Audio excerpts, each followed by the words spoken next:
Good afternoon, everyone, and welcome to today's webinar, Email Marketing Made Easy. I'm Ronnie Musselite, Director of Content and Education for the NGCOA, and on behalf of the entire organization, thank you for your participation. Today's event will last approximately 1 hour and is being recorded. We will provide access to this recording and all presentation slides soon after the webinar. We will also post this webinar on our NGCOA members-only networking site, Accelerate. Today we're going to share some easy ways to grow your email database and provide tips for segmenting your list to ensure your promotions are hitting the right people at the right time with the right message. Now I'd like to introduce Allison George, who will present today's webinar. For many of you, Allison needs no introduction. She's a DCOA who now serves on the board of directors. She's also a frequent poster on Accelerate, a marketing maven, and an all-around great person. Allison is the wizard of fun at her family's golf course in Des Moines, Iowa. Having been involved in the golf business since she was age 2, there aren't many jobs in the golf business that Allison hasn't experienced. But after taking over her family's business in 2004, she had an uphill battle bringing the club back and tackling marketing in a competitive area. She's taken many of her ideas, programs, and learning experiences and shared them on her golf mentor blog, theallisongeorge.com. We're certainly excited to have Allison with us today and look forward to the insights she has to share. Now, if during today's session you have a question, please type it into the message box located at the bottom left-hand side of your screen. To submit your message, simply press Enter. Allison will field the questions and answer them as time permits. And with that, I'll turn things over to Allison. Allison? All right. Thank you, Ronnie. Can everybody hear me okay? I'm going to assume, if you can't hear me, maybe just type there in the box. I'm going to go ahead and get started. All right. Yes, there. Sorry, this is a new format for me, so I can't always see exactly what I'm doing here. All right, so I have been tasked with a project, I guess, of email marketing made easy.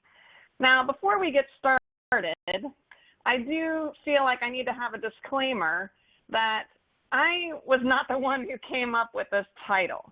I hate to break it to you, but I'm not really sure if there is a way to actually make marketing easy. Now, what I do plan is provide you an marketing strategy so that you are able to grow your email list and build relationships with your golfers. And I'm going to give you some action steps that you can take. So overall, what we're going to be doing is we are going to be taking mostly a 30,000 view of why email is still so very important in your marketing strategy. I've kind of broken it down to basically 6 main components of how you should go about having this strategy in place. And those components come up with: when do you hit send? What types of email do you send? Then we're going to look at the golfer's online journey. This is something that is, somewhat new to marketing in the last 5 to 10 years, is that people meet your golf course online long before they ever drive into your parking lot. So we're going to go down that online journey.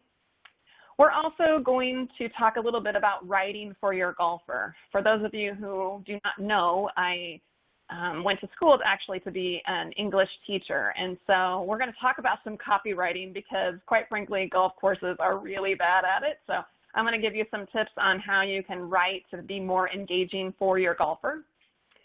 And then we're also going to talk about how you can grow your email list. There are lots of ways that you can grow your email list that you should be taking advantage of. We're going to talk about those. And then finally, we're just going to kind of talk about putting everything all together. All right, so without further ado, let's go on ahead and look at that first component. When you hit send. There are basically two main times that you hit send. The first one being a broadcast. Now, this is going to be super familiar with us because this is what most of us send. We send, they're also called one-off emails. These are emails that are sent out to your entire collective database. So these are things that you're doing for promotions or specials around the club. These are your newsletters. Maybe you might send out something to wish people a happy birthday or a happy Thanksgiving or whatever. Anything that you are sending to your entire list goes out in a broadcast format. Now, the other time when you hit send is also triggered action. Now, here's the deal with triggered action. In the golf world, and probably even just local business in general, this is widely ignored and absolutely should not be. A triggered action is when your golfer does something that then triggers an email campaign or whatever it is, a responder campaign, to then go and be sent out to them. So the perfect example would be tee time confirmation. When someone makes a tee time confirmation, you are sending out a confirmation email. Maybe someone has signed up to be a part of your email list and they're a new subscriber. So what does that look like? Also, when someone makes an online purchase, that should also trigger an email campaign. And not the least of which would be when someone unsubscribes. You know, it's a great way to, possibly bring someone back if you have a really solid marketing strategy.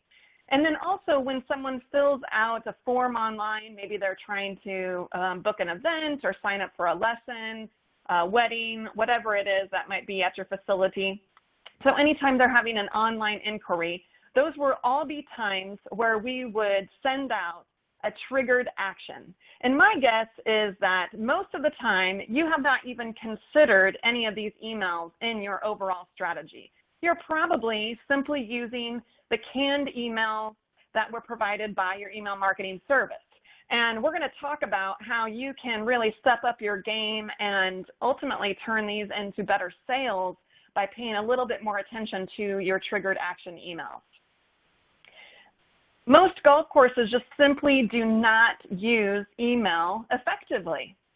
Most of the time, they don't bother to ever actually build a relationship with their golfers. And we're going to cover some examples of what it is I'm talking about.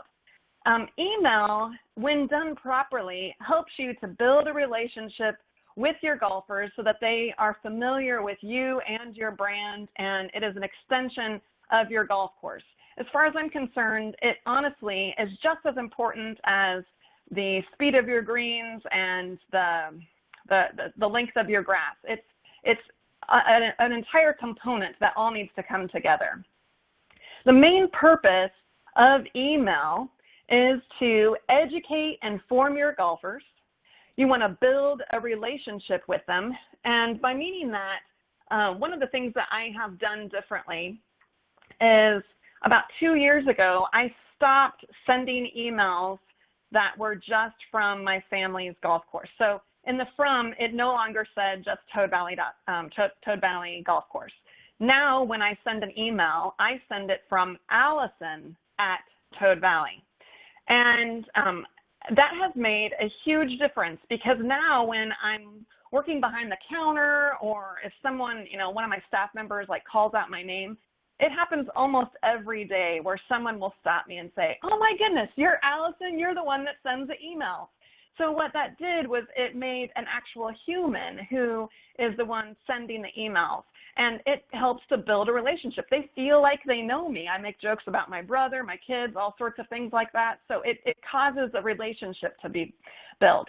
Likewise, it helps them gain trust with me. I make them feel like they can trust me. They can come to my business and they can like me and get to know me. And then ultimately, it leads to making a sale.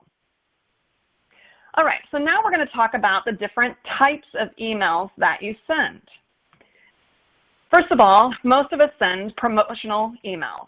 These are pretty easy, right? So these are just the different types of promotions you might have around your club. specials, any upcoming events, golf outings, anytime you're having a sale, or maybe if you are offering some sort of an upgrade.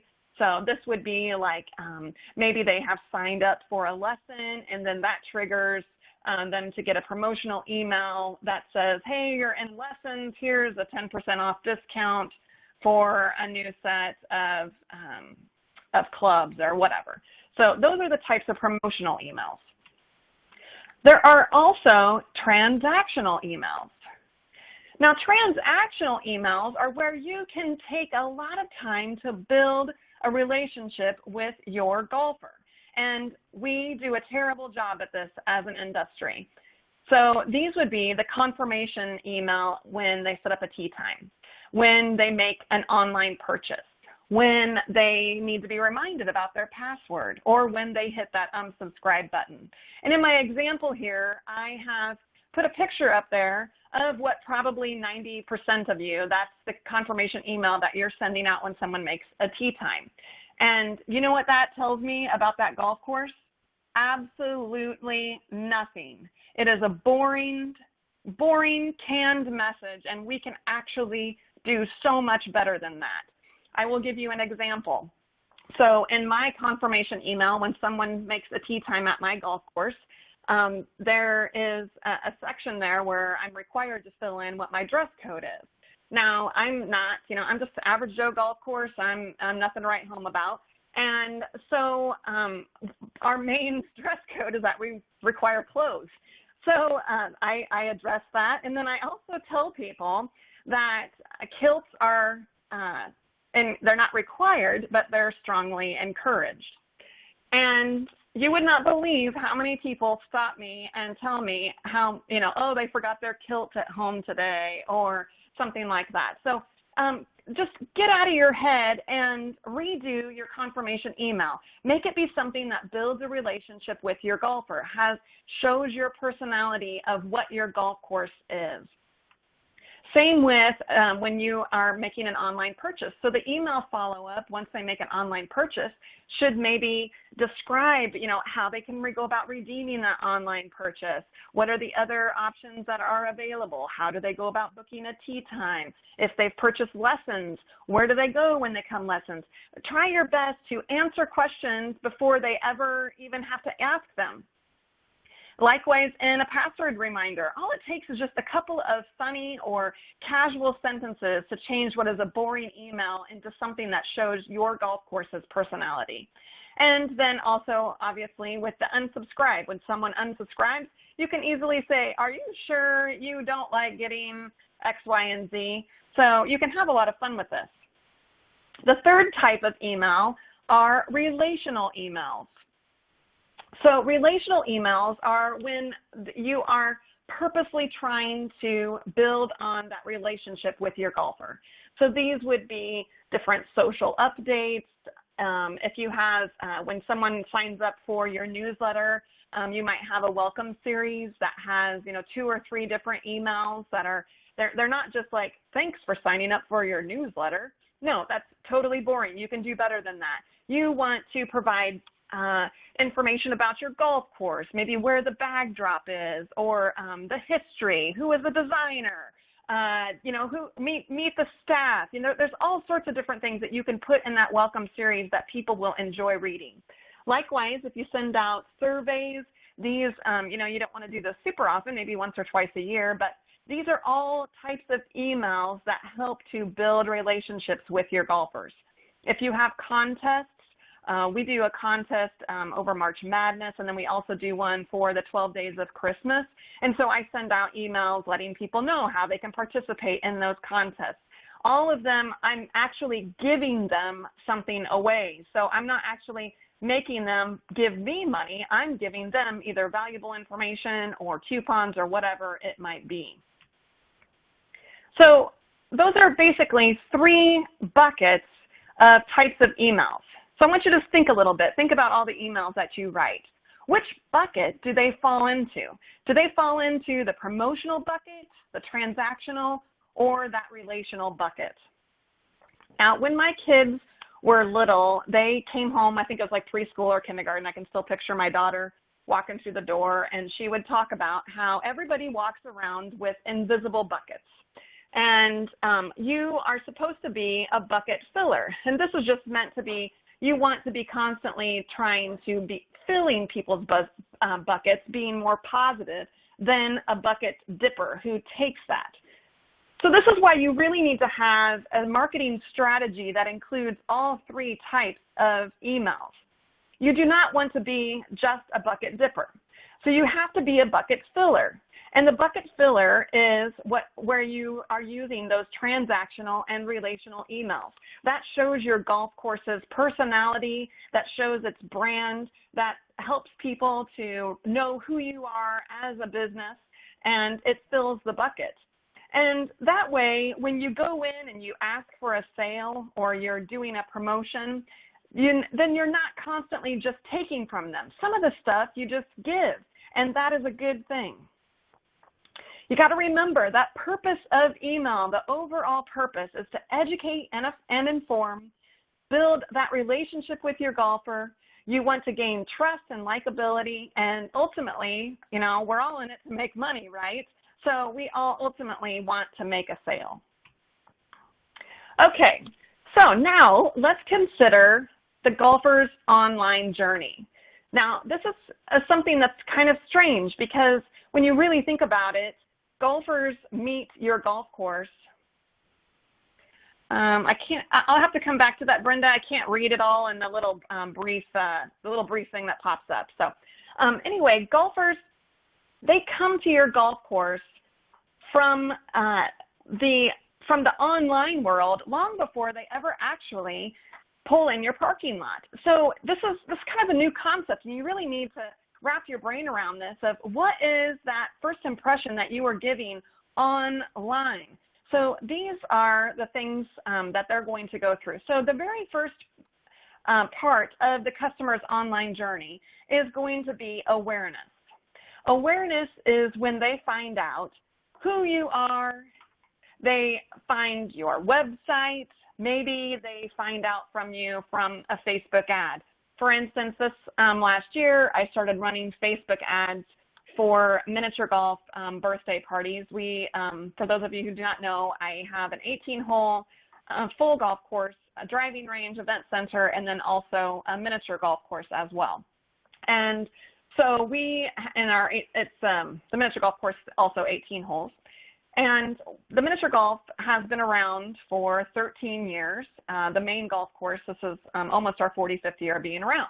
So we've been around a while. And I was doing this Facebook ad just for local business, trying to attract more birthday parties to my miniature golf course. And you would not believe how many people who live maybe 2 miles away from me didn't even know that we existed. So they became aware from us from our Facebook ad. Sometimes people find out about you through a friend, or maybe it is a search engine. Now, the next step in that golf online journey is going to be when they subscribe. So traditionally, you're going to think about, when you think subscribe, this would be someone where they are purposely signing up for your newsletter. Now, I hate to break it to you, but there aren't very many people who actually want to sign up for newsletters anymore, because who needs more email, right? I get probably 200 emails a day. I just don't care. They might even be valuable, but I don't generally sign up for newsletters. Now, I tell you what I do sign up for. I sign up for people who want to get freebies. Maybe somebody's giving something away that I find valuable, whether it be an ad or from an ad or a website. This might be a worksheet that maybe helps me improve a skill set that I'm trying to get better at, or maybe it's a coupon. We all do it, and we don't realize it at the time, but we are essentially subscribing to that business's email marketing. And that is how you learn to segment your database, because now you can figure out if they are getting a freebie, if they're filling out a freebie that is maybe it's designed specifically for, let's say, golf outing coordinators. Well, you might send them different types of emails than someone who is grabbing a freebie that has something to do with a wedding. Those are two different customers, and so they need to have two different types of emails sent to them. Another way people can subscribe is by doing contests. As I mentioned earlier, we do a March Madness contest, and we also do a contest over the 12 days of Christmas. And each one of those contests, we run all of them online. And in order to get whatever it is we're giving away, they always have to register, which includes giving me their email address. The other way people can subscribe is by doing something on the website. So this would be like if they sign up for a lesson, or if they sign up, they want to, have information about a rehearsal dinner or weddings or a golf outing inquiry, any sort of thing like that. So that you are constantly using all sorts of different reasons of how you can go about building up those your database. The next stage of the online journey is that you want your participant, your customer, to engage with you. Now, engagement is when they start to get to know you. So they can do this through a series of email campaigns. And when I'm referring to campaigns in general, I'm talking about when you design maybe a 2 or 3 emailed campaign that gets automatically sent out to someone. So for instance, one of the campaigns that I do is when someone fills out that they want to find out more information about a wedding at our facility, then that triggers a 5-email campaign that is just constantly giving them valuable information that I have learned over the years since I've been doing weddings for almost 14 years, and just kind of warms them up. And I always say, hey, feel free to hit reply. So that helps people to engage with me. I become a real person behind that computer. You can also engage through your website updates, through your calendar for events, and then obviously on social media. That's a great way for people to engage with you. The next stage is when they become an actual customer. Now, people can become your customer in a variety of ways. Obviously, they can play your golf course. That's kind of a no-brainer. But they can also become a customer when they book an event. And they can still be a repeat customer even when they're having an event. For example, I have parents who come 2 or 3 times a year because we make it really easy for them to have a birthday party at our facility. We also do almost 40 graduation parties a year. Why? Because we have tons of repeat customers. Also, people can do a lesson, or maybe they purchase something online. And I want you to kind of think outside the box of that your customer is not necessarily always your golfer. So, for instance, just yesterday, I had a wife who basically once or twice a year purchases a gift for her husband. That's usually on their anniversary and maybe Valentine's Day, and she buys something from my online store. Well, I still engage with her, and she is still my customer, even though she's actually not a golfer. And even she will read my emails and interact with me. So that's what I'm talking about when I'm talking about engaging with all of your customers. The next stage in that online journey is when you need to wow them. Now, wowing your customer, obviously, we want to do it through the traditional type service. So we want to have good customer service. You want, your golf course to look good. But you can also wow them, and this can be completely automated through your email. So you can have a follow-up email campaign. Maybe it is sent out, it's triggered once someone plays golf at your facility, or maybe it's once they have, we have a 10 email campaign for when someone books a golf outing at our facility. I send out a new email every 2 weeks. I don't actually do it. It's all set to automate. And every 2 weeks, I give them a tip on how they can go about either getting more sponsorships, getting more emails, getting more golfers, participants, whatever it is that I help them to do through that email campaign. And last Friday, I had a golf outing. And last year, they only had 40 golfers, and they made like $3,000. And I told them, that's pretty normal for the first year. And then I had sent out this email campaign to them all along, and I redid it and wrote them again this year. And this year, they had 120 golfers, and they made almost $30,000. And I was complimenting them. I was like, I can't believe you did this. This is absolutely amazing. And he said, Allison, all I did was follow your suggestions. And I just absolutely couldn't believe it. I said I need to get a testimony from you. I said I think you're the only golf outing that actually listened to my suggestions and implemented them. But that's the whole point, is that we as golf course operators, we have so much valuable information that we can share with people that is truly interesting and can absolutely wow them. Those customers, they are customers for life. I helped them gain an extra $30,000 in 1 year. And that's what we're trying to do. And we can wow them through good copy. And then the other thing is that we can wow them through answering questions long before they are ever asked. So this is particularly helpful when if you do have weddings at your facility, as well as golf outing coordinators. They often are like, oh my goodness, I didn't even know I should ask that question. So just all you have to do is think about all the many questions that you have been asked over the years, and then go ahead and pre-write a campaign and answer those questions for them. Our final step in that golfer's online journey is when we turn our people into raving fans. That's what everybody's goal is, right?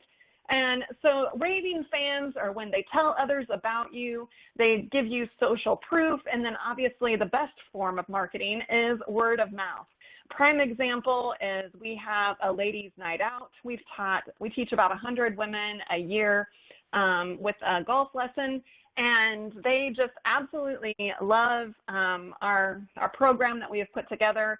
And inevitably, at the end, they will leave. They'll either send me really cool thank yous, or they'll write on my Facebook page and, tell us what a great job we did. They are raving fans. They had a great time, and that's our goal. We always want people to go all the way to raving fan. So email campaigns are what really are the cornerstone of helping golfers along that online journey. Email is what builds that relationship that you are trying to gain with your golfers, with your customers. It is still the cornerstone in all marketing. I have just been trying for the last probably 3 or 4 years to really step up my game, and so I've been doing tons of research, and everything I have read, every study I have seen still shows that email is king. It helps us to nurture and build trust, and then more importantly, it helps us to segment our database. And you segment your database by providing links in your email that when they click on that specific link, then that will tag them in your database so that you know which link they liked. You can do that either through your email service, or if it doesn't have that, you can also use Google Analytics for that as well. Okay, so when you're designing an email campaign, this is pretty foreign to golf courses. And so I just want you to kind of think about some questions that you want to ask yourself when you go about designing the campaign. So the first question is, what is the next step I want my golfer to take? And this is a prime example of this would be that tee time confirmation. So when they are signing up for a tee time, and we confirm that with a follow-up email, what is the next step I want my golfer to take? Do I want them to go to a video series that maybe introduces my golf course? Do I want them to sign up for a golf outing? Do I want them to bring additional friends, and maybe I provide a discount if they have a foursome? There's all sorts of different things that we can do to encourage that golfer, and we want to know what's the next step they want to take. The next question we have to ask ourselves is, do I have a reason to believe they're ready for that next step? So this is something that we want to pay attention to. So we don't want to bombard them, and maybe they're not entirely ready for this. So we have to figure out, are they ready to take this next step? So if someone is kind of on the fence about something, then we have to figure out, how do we get them to take that next step? Prime example would be golf outing coordinator. We have 2 at our facility. I have 2 campaigns. One is if they have not signed up yet. So I'm not quite as helpful on that one. I'm more kind of trying to let them know that I know what I'm doing. And then my second campaign is where I am providing all of that additional information to help them grow their golf outing. And the third question you need to ask yourself is, do you have anything else that they need to know and or something else that you would like to sell to them? So prime example for this would be a follow-up email when you sign up for lessons. So what is in that follow-up email sequence? Is it just boring information that just says, lesson starts at, 2 p.m., lasts for an hour, please pick up your kid on time? No, you don't want to write something like that. You want to use that as a way to build a relationship and make an additional sale. So maybe you include a coupon for a 10% off a starter set or something like that. There's all sorts of different things that you can do to develop a solid email marketing strategy. And all of the answers to those questions are going to help you design better triggered action emails. And to me, triggered action emails are the best type of email out there. These answers will also tell you when to send and why to send, and they'll also help you determine how many emails to write in a campaign. As I mentioned earlier, my bride, the ones where they sign up for the planner, there's only maybe, I think it's either 5 emails that they get. Where my golf outing coordinator, they get, almost twice that. Why? Because it makes more sense to take that out and chunk it into smaller bites for that outing coordinator. This is extremely important. We should never take our golfers for granted. We constantly need to be nurturing our relationship with them. Sorry. All right, so this is the part where I put on my English teacher hat, and we are going to talk about writing copy. Golfers experience you with your words long before they actually experience your golf course. So you have to make your words count. My husband, he owns a lawn care business, and he absolutely hated school, and he particularly hated English.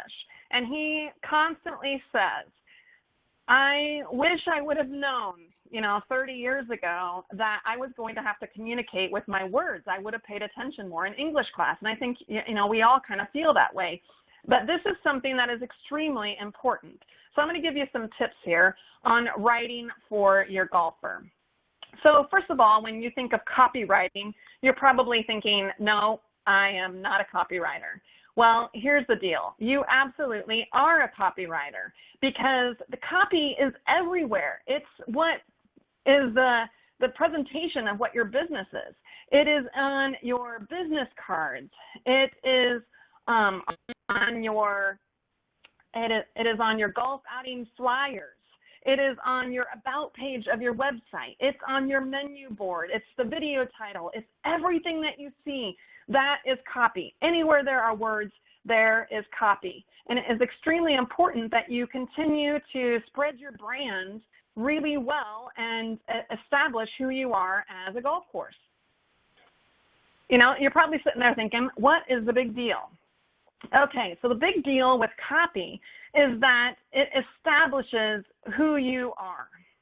Words are going to help customers make a decision, and when you actually connect with someone, then you're going to have raving fans. I'm going to give you an example. So this right here is, we print this up on business cards, and this is what I give when someone asks me for a donation. I give them a round of golf. Now, this does not look like any other golf course's round of golf, okay? But it sets the tone of what type of golfer I want at my golf course. So people who are, scratch golfers, or maybe they're just a little more stuffy, there's nothing wrong with them. It's just that they probably won't feel comfortable at my golf course. They're going to prefer a higher end golf course. So right from the get-go, this establishes what type of golf course they are going to be coming to when they come to my family's course. Alien abduction. Virtually every golf course suffers terribly from this. What is alien abduction? Alien abduction is when you sound like a robot. So back to my husband, he just hates writing. And so I told him, you know what, but he does talk. He might even actually talk more than I do, which is really amazing. Anyway, I told him, you know what, you don't ever suffer from talker's block. And so what he started doing when he was responding to his customers' emails is he would just talk it out with me, and we would record it, and then he would listen, and then he was able to write emails that didn't sound like it was all legalese and corporate speak. It was, they weren't boring anymore. They actually sounded like him. The fact is that we as humans speak in sentence fragments. And so when you are writing emails, you need to write like you're writing to a friend. You need to write how you sound. You need to use some slang. I'm not talking about swear words. I'm talking about just, like ain't or whatever, something, whatever it is that you speak. Here's some examples of sentence fragments. You don't have to have them all be perfectly formed with a predicate and a subject and all that type of thing. Here's some examples. This might be, maybe you are running a demo day and you open up your email with, you want to be a better golfer. I know you're going to tell all your friends, some new clubs are bound to do the trick, right? Those are fragments. They're not actual sentences. Or maybe you are trying to have a 4-person scramble, and so you might say, you'll be glad you signed up, and so will your friends. Sentence fragment, but that's exactly how people talk. Come find us, or we'll find you. Why? Because you're the best golfer on the block. That's why. So those are all different ways that we can sound like actual human beings and not aliens in our email. So let's think about contractions. We typically do not speak in you are, they are. How do we actually talk? We talk in contractions. You're, there, we're, it. That's what we say. So let's look at how alien abductions can actually make a huge difference in your email. So I took these sentences on the left directly from emails that I have gotten from other golf courses, and then on the right, I reworked them a little bit. So instead of saying, we are going to have a special for Independence Day this coming weekend, that's really boring, and that's not how people talk. How about saying, are you firing up the grill for the 4th? You know you want to play a little golf first. Do you see the difference? What about our upcoming 4-person scramble still has some available spots? That sounds like a robot, right? Rather than, whoa, have you heard? You're about to miss out on our 4-person scramble. Or this is a common one. Every golf course does this. Book your holiday party, right? I bet you've done that. How about this instead? You better check your list twice. It's time to plan the best holiday party ever. So grab your coworkers and set the date. We'll keep an extra glass of eggnog ready with your name on it. Which one's better to read? Or how about this? Come out to our demo day. I have seen countless emails that is what they say, and then they have a picture of a club. The worst email ever. How about you write something more like this? Have you heard about Callaway's new driver? This weekend you can get your hands on it and take it for a spin. They're both saying the same thing, but one of them sounds like a person and one of them sounds like a robot. If you are fearful that you have been abducted by aliens, then you can take the alien abduction test. And this is super easy and it's totally free, okay? Before you send your next email, I want you to call up a friend or have a staff member come into your office, and I want you to read them the email. And then I want you to think to yourself, does it actually sound like you talking, or does it sound like a zombie that's about ready to eat brains, okay? So if you sound like a zombie, then that means an alien has taken over your body, and you need to rewrite that email and talk and speak and write it exactly how you speak. Now let's take another look at the power of contractions. So let's look at these two sentences. The only difference between them is in one of them, I've used contractions. You should have been writing emails to a friend. It is easier, and you will enjoy it more. Versus how we actually talk. You should have been writing emails to friends. It's easier and you'll enjoy it more. When you use contractions, you are writing how you talk. The next thing we're going to talk about when we are talking about copywriting is about telling a story. So when you're telling a story, this is when you are engaging so much with your golfer that they cannot wait to read what is the next sentence. You are speaking directly to your audience. You have that perfect golfer in the back of your mind, and you are writing directly to them. And then this third tip is something that people are huge offenders of. Now, you're sitting behind your computer and you're writing an email. Now, you know that you're writing the email to hundreds, possibly thousands of people. And so you write the email as though you're writing to hundreds or thousands of people. But when the email shows up in the inbox, it's just going to one person. So to fix this, you need to write to one person. And in doing that, you need to use the word you. You need to put them right in there as though they're your friend and use narrative. So let's look at some examples. This would be a good example of maybe an intro that you want to have a lesson. The other day, we had a golfer who got so mad at his game, he threw his clubs into the pond. Sadly, he forgot to retrieve his keys from his bag. So he stomped back into the pond to grab his keys, and then he threw his clubs in the pond for a second time.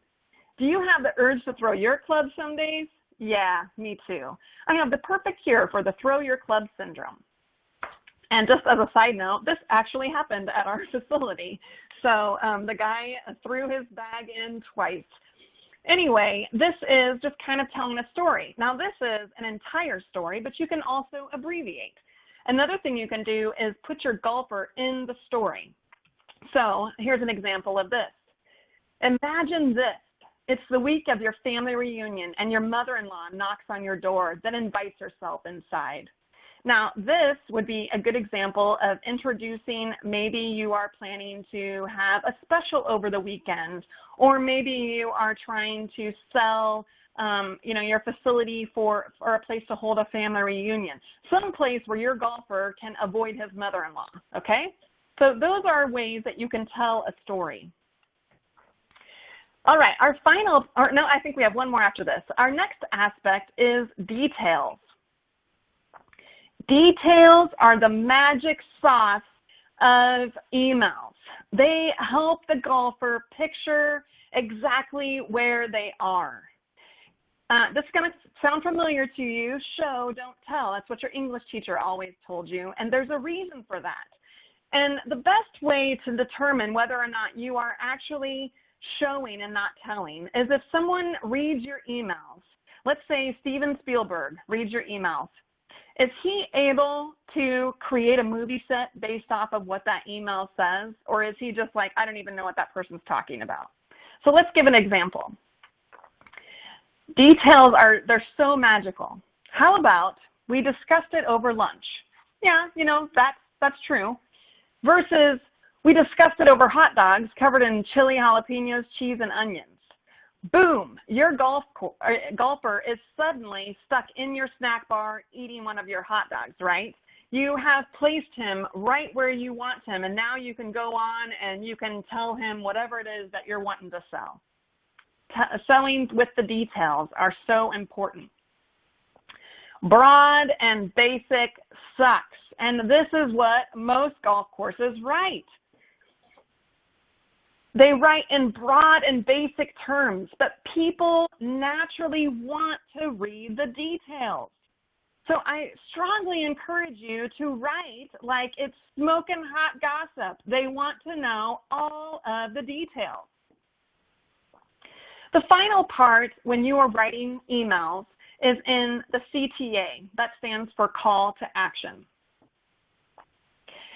Great calls to action are when you pose a question or you lead them to where they are going to answer something with yes, of course I want to do that. The key is that you want to be a human. And then this is super important. In your call to action, you want to send them to a specific web page. Do not send them to the home page of your website. Send them to exactly what it is you are talking about. Your CTA in an email should absolutely never be call the clubhouse for details. This happens all of the time. I don't understand it at all. Emails are online. Your golfer wants the information online. And more importantly, I don't get it because I hate it when the phone rings. We'll be really busy, checking in a golf outing or something, and then the phone rings and the person wanted to make a tee time. And I just want to say to them, why did you not make this online? This would have made my life so much easier, right? So we have to provide that information online. Make it super easy for your golfer to understand what the next step is to take online. Another huge mistake that golf course operators make is in their website. They have information about their lesson program, but there's absolutely no form there to sign up so that they can do it online. I don't understand this. It's so weird. Likewise, when they are doing any sort of different thing, maybe it's an online inquiry for a wedding or a rehearsal dinner or golf outing or whatever it is, they always are saying, call the clubhouse.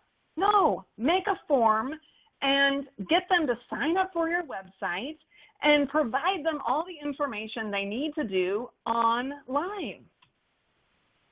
Here's some examples, and I apologize if these were at your golf course. I just took them from some golf emails that I got.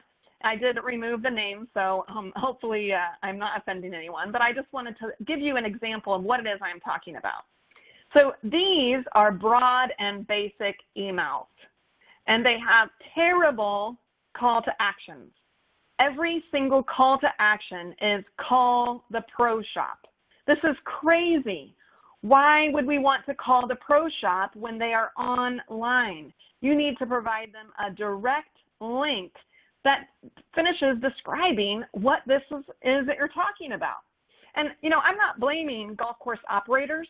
Most of the time, it's actually their email marketing software's fault because they have put together a bunch of canned messages and, they are just trying to make stuff look pretty and they're not actually thinking about what sells.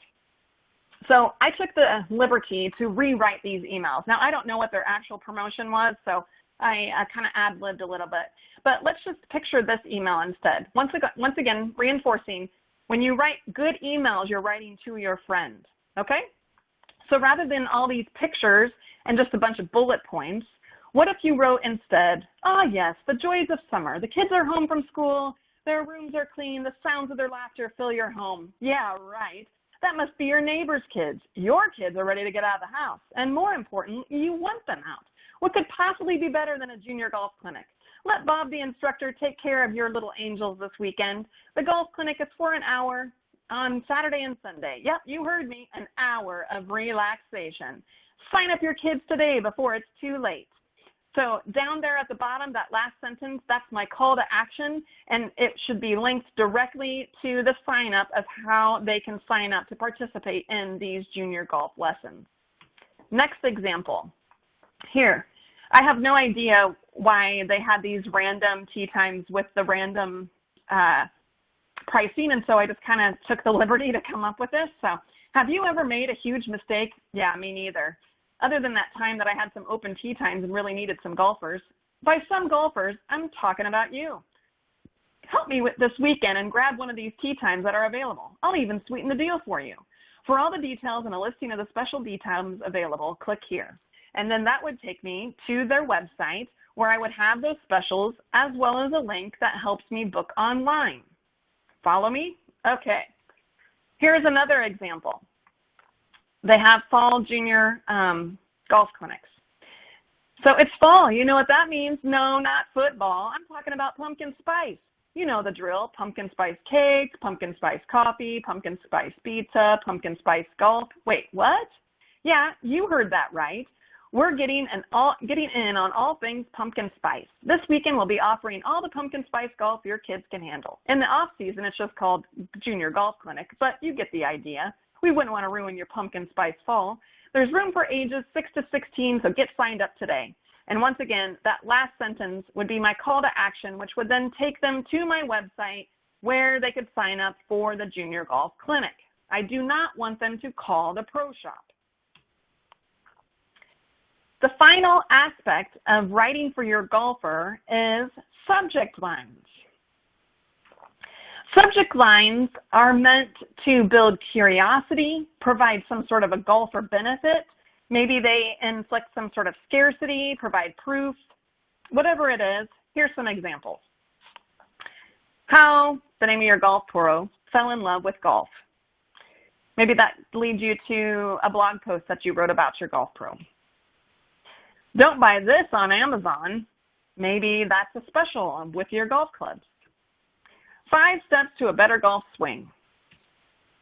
I called. You didn't answer.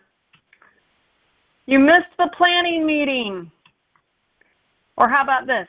Don't miss the Black Friday boot camp. You do not want your subject line to be something like Memorial Day specials or Labor Day deals. You want it to be something interesting. Why? Because the whole purpose, one more, steal these ways to raise more money. The goal of the subject line is to get your email to be opened. So you have to make it be interesting. Don't put your golfers to sleep. Okay, so now that whole spiel was all about the structure of how you need to go about doing this. And now we need to talk about building your list. It's really important to grow your list, and you can do this through many touch points. So in your clubhouse, you can have kiosks. You can do it at your point of sale, maybe when they call to book a tee time. You can do it on iPads. Maybe you have a starter. And we have our starter. Our starter has an iPad, and that's how they track the tee sheet. But then there's also an app on there that they can sign up to participate in our newsletter. We also have an area where it's just paper sign up where they can get in on our birthday club. So the point is that you should have more than just one way for people to get on your email list. The next way to grow your list is through ads. So this has been a huge help to growing our database. I call this my birthday funnel, and so this is an ad that I have on Facebook. And this ad then directs them to a landing page where they have to provide me their email address and first name in order to get the download, which is a coupon. I'm giving away a freebie. You can also build your email through Facebook Live. This is another thing we started doing this year. We go live on Mondays. And you can see there I've got a landing page where if they want to be notified when he goes live, they can sign up there, and then we broadcast that about 15 minutes before he goes live.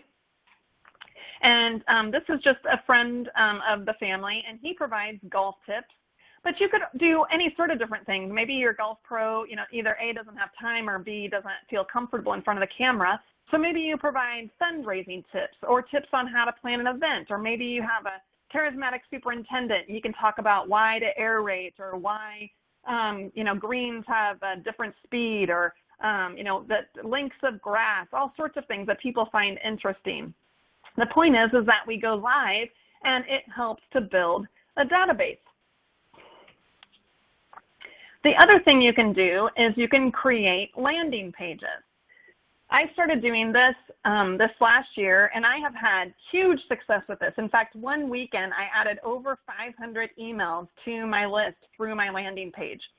So a landing page is different from a website in that a landing page just has one single purpose. So your website, it has, 30 pages on it, a little bit more difficult to navigate, where a landing page, the only thing that's on it is exactly what you see there.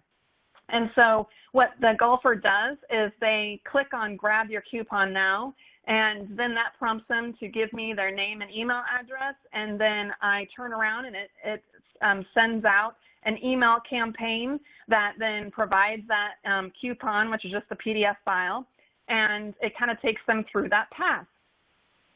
So great examples of landing pages are in any sort of thing that you're running a special on.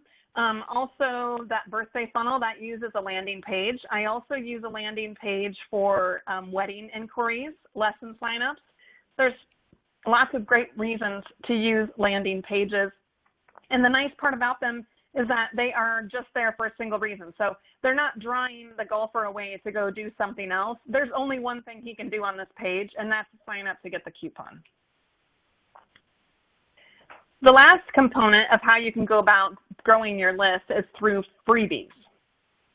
So what I mean by freebies, these would be things that people have to sign up for in order to get.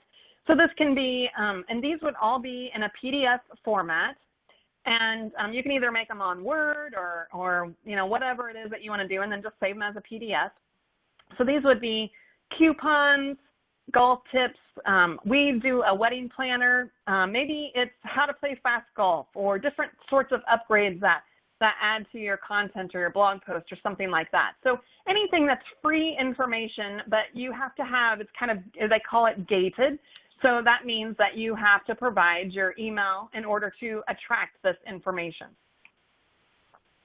Okay, so I know that was a lot of information. I'm not sure if it was what you were anticipating when you signed up to be on this webinar, but I want to kind of put this all together.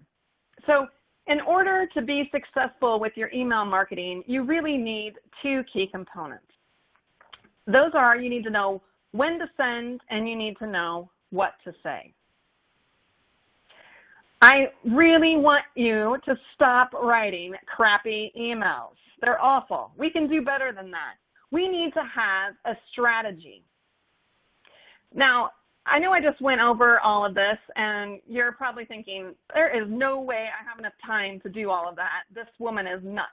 Well, you might be correct in thinking that I'm nuts, but I do want to be full disclosure with you. This has taken me 2 to 3 years to do, and I'm not even done with all of it yet. So I'm just trying to share with you of how you need to kind of maybe pivot on what your strategy actually is. And I just want you to pick one thing to do differently to drive more business to your golf course.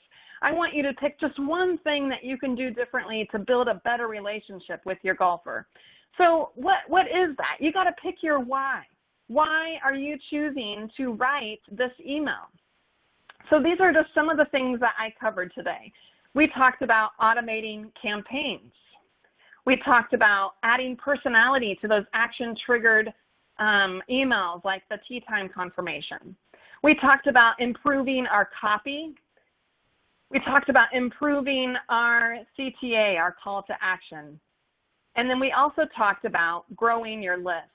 And I just strongly encourage you to just pick one thing and start planning out an overall strategy of how you can get better at your email marketing. It absolutely does not happen overnight. There is sadly nothing that I can do to make it easy, but I can give you a strategy of what you need to do to slowly make a transformation and do great things for your business. I believe that is the end. Yep, that is the end of my presentation. I do have quite a few presentations next week at TechCon. Today we kind of did an overall 30,000 kind of view. Next week at TechCon, I'm going to give you more of the how that you go about doing it. I do have a couple of, we talked about, writing specifically to a friend. So if you want to figure out who is your friend, who is your perfect golfer, go to the AllisonGeorge.com/golfer, and that has a worksheet to help you determine who your perfect golfer is. And then also I have another worksheet that I have provided on the AllisonGeorge.com/structure.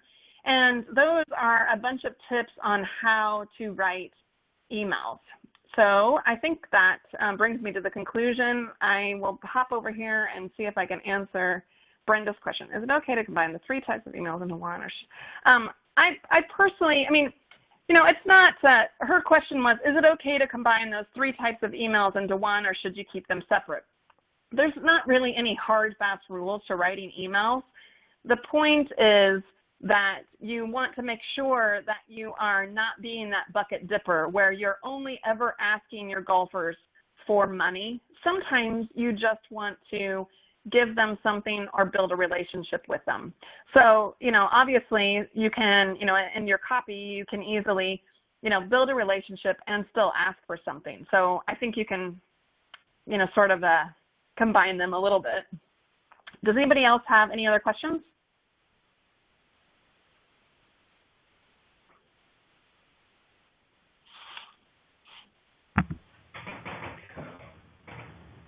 Well, as we wait a few minutes to see if anyone else has any additional questions, I wanted to go ahead and provide a few closing comments. First of all, thank you, Allison, for all the insights you provided. As always, you've given us and done it in a way that only you can do. I can honestly say that's the first time I've ever heard a marketing presentation use alien abductions, an English major encouraging the use of the word ain't, and bucket zippers all in one. So thank you for livening that up. And it looks like we do have one additional question here, Alice, or actually 2. Do you want to address those? Okay. All right, super. So Ed, you want to be in contact with your customer so that they don't forget about you. So this kind of goes back to that original slide when we were talking about how there's really 2 types of emails. There's a broadcast email and there's a triggered action email. So you don't really have control over how often someone is triggering that action. So I think the short answer would be it just kind of depends. So, the triggered action emails, to me, are what truly help people build a relationship with your golf course. So, and those are completely dependent on, when your golfer actually triggers that action. Now, that being said, when you are sending out a promotional email, I kind of leave that up to you. Whatever works well into your schedule, I just encourage consistency. The thing that I think you need to be concerned about is sending too many emails. I think that's kind of a phobia that many people have, and they just really don't need to, because if you're doing emails properly, then you have an unsubscribe button, and if someone doesn't want to hear from you, they can unsubscribe. And someone who unsubscribes from your email list probably isn't your perfect golfer, and so you just really don't need to worry about them. If they don't want to hear from you and what you have to say, then I wouldn't bemoan the fact that they have unsubscribed from my email list.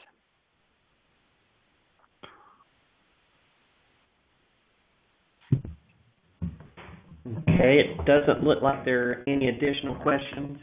As I mentioned at the beginning of the webinar, we will make these presentations available soon. We'll have the presentation slides and access to the webinar, and we'll also be posting it on the NGCOA networking site, Accelerate. And while you're there, I encourage you to check out the archive of all the NGCOA webinars, as well as other educational materials. And Allison, thank you for that mention of TechCon. As she said, she is presenting quite a few sessions at TechCon, and if you're lucky enough to be in attendance, you'll get to witness them in person. If you're not able to attend, we will be recording those sessions, and they will be available for purchase if you'd like to learn more from Allison and some of our other presenters. Just keep looking for emails about that and post on Accelerate. Now, if there are no more questions, I'd once again like to thank Allison for your time and the time out of your schedules to join us today. Until the next webinar, take care. My pleasure.